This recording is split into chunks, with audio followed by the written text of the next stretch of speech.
Hi, நான் Suresh. Hi, நான் பாலா. சேர்ந்து சுபாவுடைய அஃபிஷியல் யூடியூப் சேனலுக்கு உங்களை நாங்கள் வரவேற்கிறோம். இந்த வாரம் சுபா கதைகளில் என்ன கதை வரப்போகுது, என்ன கதை கேட்க போகிறோம்னு ஆர்வமாக காத்திருக்கீங்களா? கேளுங்களேன். இந்த வாரம் சுபா கதைகளில் நாம் கேட்க போகிற சிறுகதை ஷென்பாவுக்கு ஒரு ரோஜா. இது ஆனந்த் விகடனோட 2013 தீபாவளி மலரில் வெளிவந்த சிறுகதை.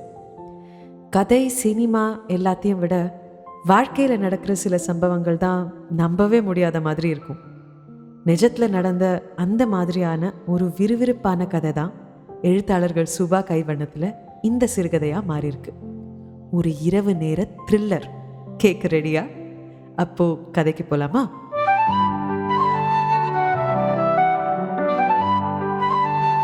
சுபா கதைகள்.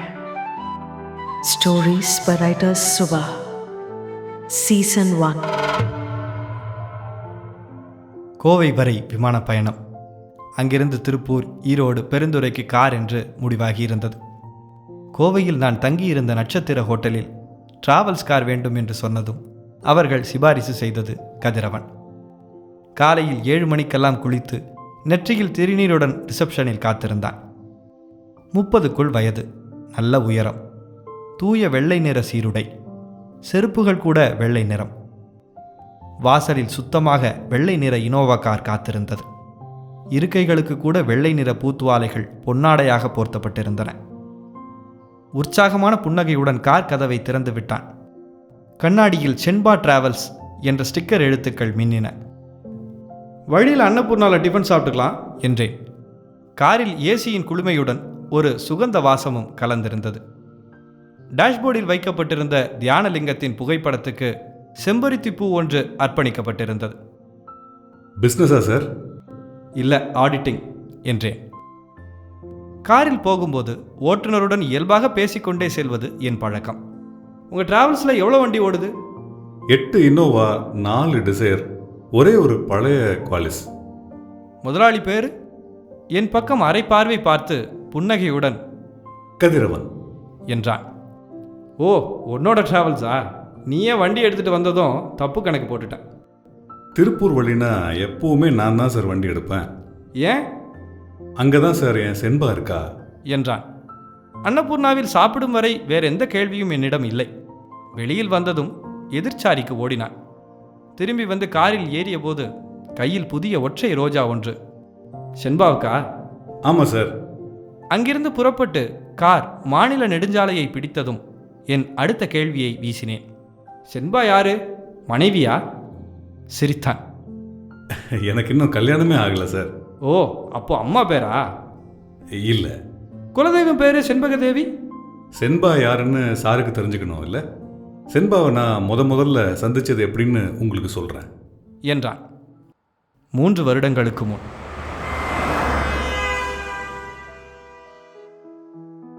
கதிரவனின் வாழ்க்கையில் ஒரு முக்கிய தினம்.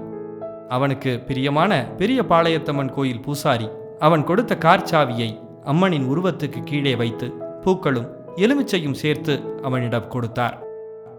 சொந்த வண்டியா கதிரு? ஆமாங்கய்யா. எங்கள் டிராவல்ஸில் இந்த குவாலிஸ் வண்டியை கொடுத்துட போகிறாங்கன்னு தெரிஞ்சதும் முதலாளிக்கிட்ட எனக்குன்னு கேட்டேன். வேலையை விட்டுட்டு போகிறேன்னு அவருக்கு வருத்தம் தான். ஆனால் வாழ்த்து சொல்லி மார்க்கெட்டில் கிடைக்கிறத விட கம்மி விலைக்கே கொடுத்துட்டாரு. நல்ல செலவு பண்ணியிருக்க போல இருக்கு என்றபடி பூசாரி சொரசொரப்பான விபூதியை கை நிறைய அள்ளி காரின் பானட் மீது தூவினார். என்ஜின் நல்லா தான் இருக்குது. சஸ்பென்ஷன் மாற்றி ஸ்டேரிங் சர்வீஸ் பண்ணி ஏசி க்ளீன் பண்ணி டொக்கு விழுந்த சீட்டெல்லாம் புது குஷன் போட்டு டிங்கரிங் பெயிண்டிங் பண்ணதும் வண்டியை புதுசாயிருச்சு என்றான் கதிரவன் காரை வாஞ்சையுடன் வருடியபடி. எலுமிச்சைகளை டயர்களுக்கு கீழே வைத்து கற்பூரம் காட்டி தேங்காய் உடைத்து பானட்டில் மாலை போட்டு கார் தன் பயணத்துக்கு தயாரானது. இருக்கைகளுக்கு அணிவித்திருந்த அந்த தூய வெண்ணிற பூத்துவாலைகள் அன்று இரவுக்குள் இரத்த கரைகளால் அழுக்காகிவிடும் என்று கதிரவன் அப்போது நினைக்கவே இல்லை. காரை அங்கிருந்து எடுத்ததும் செல்போன் ஒலித்தது. மாணிக்கம், அவன் மீது பிரியம் கொண்ட சினிமா கம்பெனியின் தயாரிப்பு நிர்வாகி. கோவையை ஒட்டி ஷூட்டிங் இருந்தால் அவன் வேலை பார்த்த டிராவல்ஸில் பல கார்களை வாடகைக்கு எடுப்பார். முக்கியமான நட்சத்திரங்களை அழைத்து வரும் பொறுப்பை எப்போதுமே கதிரவனிடம்தான் ஒப்படைப்பார். உண்மையானவன், யோக்கியமானவன் என்று அவன் மீது அவருக்கு பெருமதிப்பு. என்ன கதிரு, வண்டிக்கு பூஜை போட்டாச்சா? உங்க ஆசீர்வாதத்துல போட்டாச்சுண்ணே. யூனிட் ஷிஃப்ட் ஆகுது. ஊட்டியில் 10 நாள் ஷெட்யூல். ஏற்பாடு பண்ண இன்னைக்கு நைட்டே நான் புறப்படணும். வெடியா? எத்தனை மணிக்குண்ணே பிக்கப் பண்ணணும்? 10:30 வந்துரு. டீசல் நிரப்பி ஜேகே கடையில் பரோட்டா சாப்பிட்டு ஒரு லெமன் சோடாவும் அருந்திவிட்டு கதிரவன் புறப்பட்டான். மாணிக்கத்தின் கை ராசியான கை. அவருடன் முதல் சவாரி போவதில் அவனுக்கு பெருமகிழ்ச்சி. ராம்நகரில் மாணிக்கம் அவன் கைகளை பிடித்து குலுக்கி வாழ்த்திய போது மெல்லிய தூறல்கள் விழ ஆரம்பித்தன. வானத்தில் பேரிடிகள் முழங்கி மின்னல்கள் ஃப்ளாஷ் அடித்து கோயம்புத்தூரை போட்டோ எடுத்தன. அவருடைய பெட்டிகளை வாங்கி பின்னால் அடுக்கியபடி, முத சவாரி உங்களுக்கு ஓட்டுறது எனக்கு சந்தோஷம்ண்ணே என்றான். இந்தாடா, அட்வான்ஸாக வச்சுக்கோ என்று அவருடைய பர்ஸ் திறந்து 1001 ரூபாயை அவனிடம் கொடுத்தார். 2 கைகளாலும் வாங்கி கண்களில் ஒற்றிக்கொண்டு டேஷ்போர்டில் வைத்தான். காரில் ஏறி அமர்ந்தான். வண்டி புறப்பட்டது. புதன்கிழமை விஜய் வராரு, இலியானா வருது. யாரும் காட்டாத ஊட்டியை காட்டணும். புதுசாக லொக்கேஷன் புடின்னு டைரக்டர் என் தலையில் பொறுப்பை தள்ளித்தாரு. அஜித் பற்றி, விஜய் பற்றி, த்ரிஷா பற்றி, பாலா பற்றி, ஆர்யா பற்றி, இன்னும் எத்தனையோ பேர் பற்றி அவனிடம் நிறைய விஷயங்களை அவர் வெளிப்படையாக பகிர்ந்து கொண்டிருக்கிறார். அவன் மீது அவ்வளவு நம்பிக்கை. கார் கோவையை விட்டு வெளியில் வந்து மாநில நெடுஞ்சாலையை தொட்டபோது மழை சற்று வலுத்திருந்தது. மாணிக்கம் பையை திறந்து ஒரு பீர் கேனை எடுத்தார். மொதல் சவாரியை கொண்டாடலாமா? இந்தா. இல்லைண்ணே. டேய், இந்த மழையில் எந்த போலீஸ்காரன்டா வண்டியை நிறுத்தி செக் பண்ண போனாங்க? வண்டி ஓட்டும்போது நான் குடிக்கிறது இல்லைண்ணே, உங்களுக்கு தான் தெரியுமே. மாணிக்கம் கட்டை விரலால் கேனின் மேற்புறத்தை அழுத்தி துளை ஏற்படுத்தி பீரை வாய்க்குள் சரித்து கொண்டார். மாணிக்கம் முதல் பீரை முடித்தபோது வானத்தின் வயிற்றை கிழித்தது போல் திடீரென்று மழை மேலும் வலுத்தது. காரின் பெருவிளக்குகளை போட்டும் கூட 20 அடி தொலைவு கூட புலப்படாத வண்ணம் பார்வையை மறைத்தது. கதிரவன் வைப்பரை இயக்கினான். உழைத்தவன் நெற்றி வியர்வையை வழித்து எறிவது போல விண்ஷீல்டில் விழுந்த மழை நீரை வழித்து வழித்து எரிந்தன. இருபுறமும் மரங்கள் அடர்ந்திருந்த அந்த சாலையில் அந்த நேரத்தில் வாகனங்களே இல்லை. தகடு தகடாக பெய்த மழையில் காரின் முன் விளக்குகளின் வெளிச்சம் தோற்று போனது. ஒரு குறிப்பிட்ட திருப்பத்தில் காரை வளைத்து திருப்பியதும் கதிரவன் அதிர்ந்தான். 10 அடி தூரத்தில் ஒரு கார் குறுக்கில் நின்றிருந்தது. கடைசி தருணத்தில் அதை கவனிக்காமல் விட்டிருந்தால் போய் மோதியே இருப்பான். சட்டென்று பிரேக்கை அழுத்தினான். உதிர்ந்த மண்ணும் சேரும் சேர்ந்து மழையால் வழவழப்பாகி இருந்த தார் சாலையில் குவாலிஸ் கார் சற்று தூரம் வழுக்கிக் கொண்டு முன்னே சென்று நின்றது. அறிவு கெட்டவன், வண்டியை எப்படி நிறுத்திருக்கான் பாருங்க. கார் கண்ணாடியை சற்றே இறக்கி பீர் கேனை வெளியில் தூக்கி போட்ட மாணிக்கம், சரியா பாருப்பா, ஆக்சிடென்ட் போல இருக்கு என்றார். திறந்த ஜன்னல் வழியே நொடிகளுக்குள் காற்று மழை நீரை உள்ளே கொண்டு வந்து இறைத்தது. கதிரவன் இப்போதுதான் கவனித்தான். முன்னால் நின்றிருந்த காரின் முன் ஜன்னல் திறக்கப்பட்டு அதிலிருந்து ஒரு கை நீண்டு பலவீனமாக ஆடியது. இவனுடைய காரின் முன்விளக்கு வெளிச்சத்தில் மழையை மீறி அந்த கையில் ரத்தம் சொட்டியதை பார்க்க முடிந்தது. அடிபட்டிருக்கண்ணே என்று கதிரவன் மாணிக்கத்துக்காக காத்திருக்காமல் சட்டென்று இறங்கினான். ஊசி ஊசியாக கண்களில் குத்தும் மழையை கையால் மறித்து தடுத்தபடி அந்த காரை நெருங்கினான்.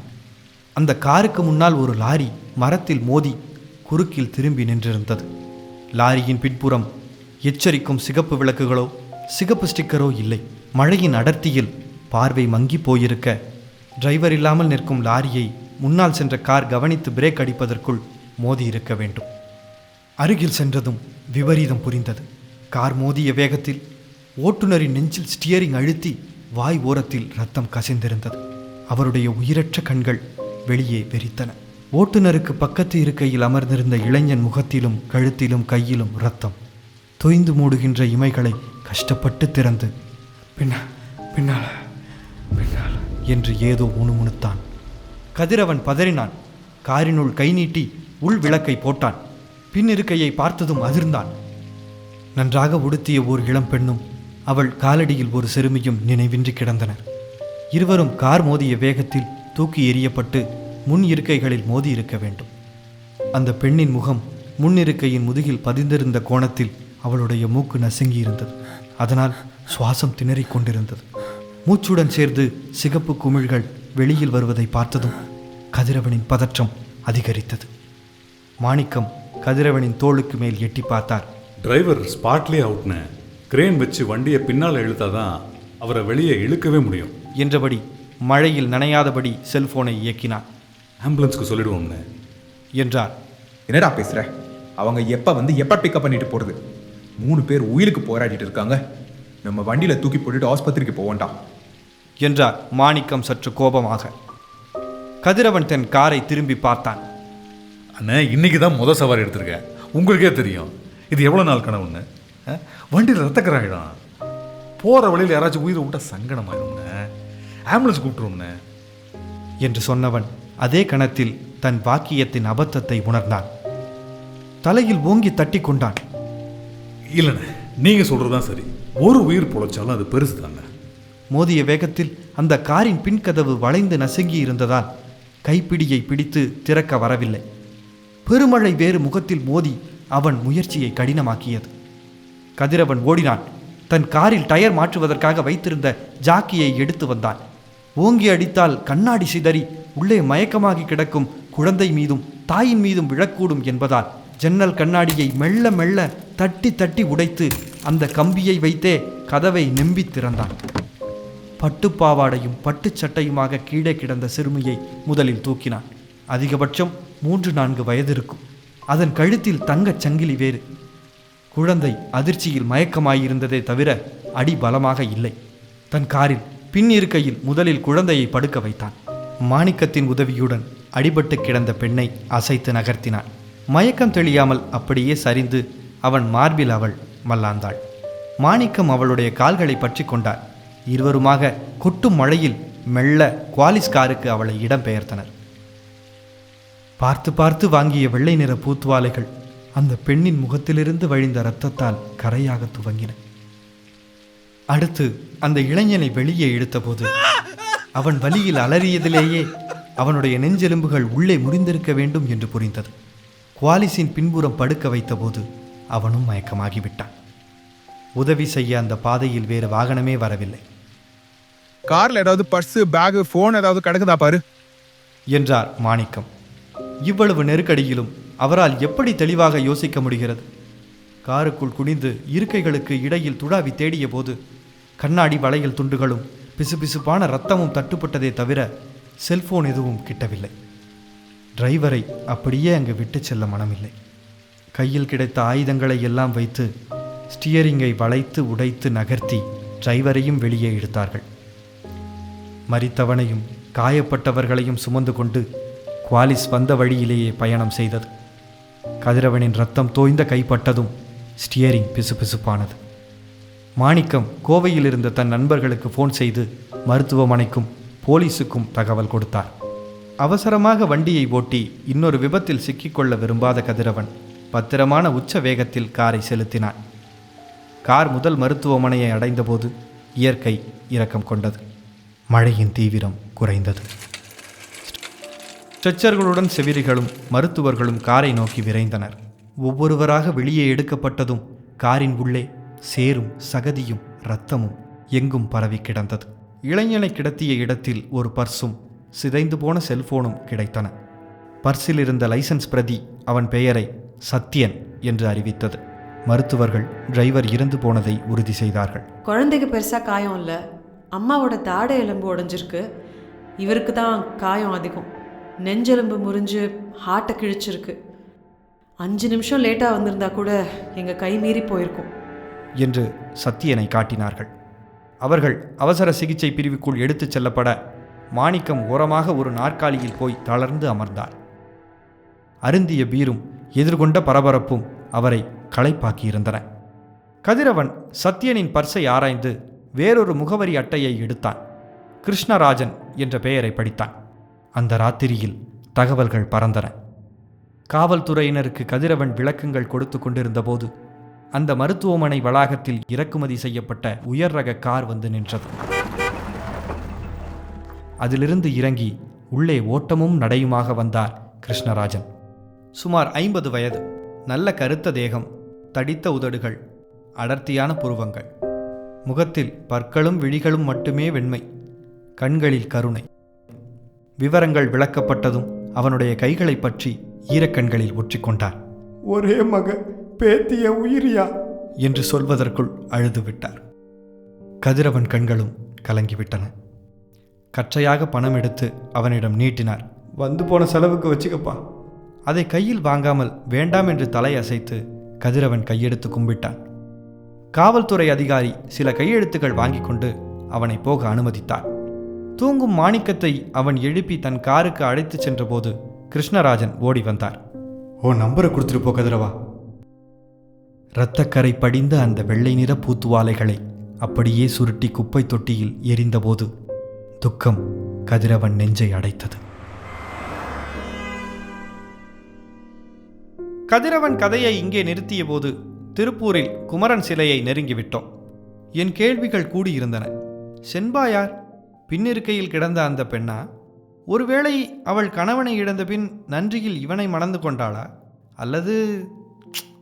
கதையை சுவாரஸ்யமான கட்டத்தில் நிறுத்திட்டியப்பா என்றேன் தாங்காமல். 2 நாளில் அவரே ஃபோன் பண்ணார். வீட்டுக்கு கூப்பிட்டாரு. திருப்பூரில் பெரிய மில், கோயம்புத்தூரில் 2 ஹோட்டல் அவருக்கு இருக்குன்னு அப்போ தான் தெரிஞ்சுது. அவர் மக, மாப்பிள்ளை, பேத்தி எல்லாரும் உயிர் பொழைச்சதுக்கு நான் தான் காரணம்னு ஆஃபீஸில் மீட்டிங் வச்சு மாலை போட்டு கௌரவம் பண்ணார். அவங்க பேங்க்கில் பேசி சொந்தமாக ஒரு டிராவல்ஸ் ஆரம்பிக்க எனக்கு லோன் வாங்கி கொடுத்தாரு என்றான். இப்போ எங்கள் டிராவல்ஸில் ரயிலு, பிளேன் டிக்கெட் எல்லாம் புக் பண்ணுறோம். அவர் வெளிநாட்டுக்கு போகிறதா இருந்தால் கூட எங்கள் டிராவல்ஸ் மூலமாக தான் டிக்கெட் வாங்குறாரு. எல்லாத்துக்கும் மூல காரணம் மாணிக்கண்ணன் தான். அன்னைக்கு என் புத்தி தடுமாறினப்ப பீர் அடிச்சிருந்தாலும் அவர் தான் தெளிவாக மண்டையில் தட்டினார் என்றான் நன்றி துணிக்க. ரோட்டில் அடிபட்டு கிடக்கிறவங்க யாரையும் கவனிக்காமல் போகக்கூடாதுன்னு எங்கள் டிரைவருங்களுக்கும் சொல்லியிருக்கேன். செண்பா யாருன்னு சொல்லலையப்பா, புன்னகைத்தான். பார்த்துட்டு போகலாமா சார்? காரை பாரதி நகரின் அந்த வீதியில் நுழைத்து தோட்டம் கொண்ட பெரிய பங்களாவின் முன் நிறுத்தினான். காரின் வினோதமான ஹார்ன் ஒலி கேட்டதும் வீட்டுக்குள்ளிருந்து அந்த சிறுமி ஓடி வந்தாள். அவன் மண்டியிட்டு அமர தொம் என்று அவன் மீது மோதி அப்படியே அவன் கழுத்தை கட்டி கொண்டாள். அவளை உயர்த்தி கன்னங்களில் முத்தமிட்டான். அந்த ரோஜாவை அவளிடம் கொடுத்தான். ஏதோ பேசிவிட்டு எழுந்தான். அந்த சிறுமி காரில் இருந்த என்னை வில்லனை பார்ப்பதைப் போல் பார்த்தது. அவனுக்கு இன்னொரு முத்தம் கொடுத்துவிட்டு மனசில்லாமல் வீட்டுக்குள் போனது. கதிரவன் வந்து காரில் ஏறிக்கொண்டான். இந்த குட்டி பொண்ணு தான் அன்னைக்கு காரில் அடிபட்டு கிடந்துச்சு சார். அங்கிள் அங்கிள்னு என் மேலே உயிராயிடுச்சு. வாரம் ஒரு வாட்டி திருப்பூருக்கு இதை பார்க்க வந்துடுவேன். இப்போ எனக்கு புரிஞ்சு போச்சு, செண்பாங்கிறது அந்த குழந்தை பேரு தானே? சார், நீங்கள் ரொம்ப புத்திசாலி என்று காரை செலுத்தி கொண்டே கதிரவன் சிரித்தான்.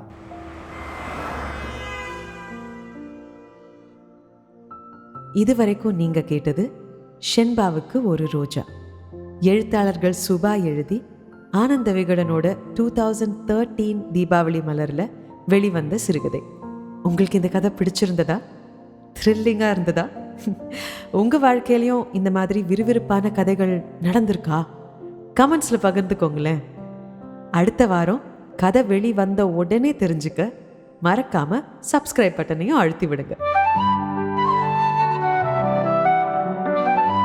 சுபா கதைகள், ஸ்டோரிஸ் பை ரைட்டர்ஸ் சுபா. அடுத்த வாரம் ஒரு புது கதையுடன் சந்திப்போம்.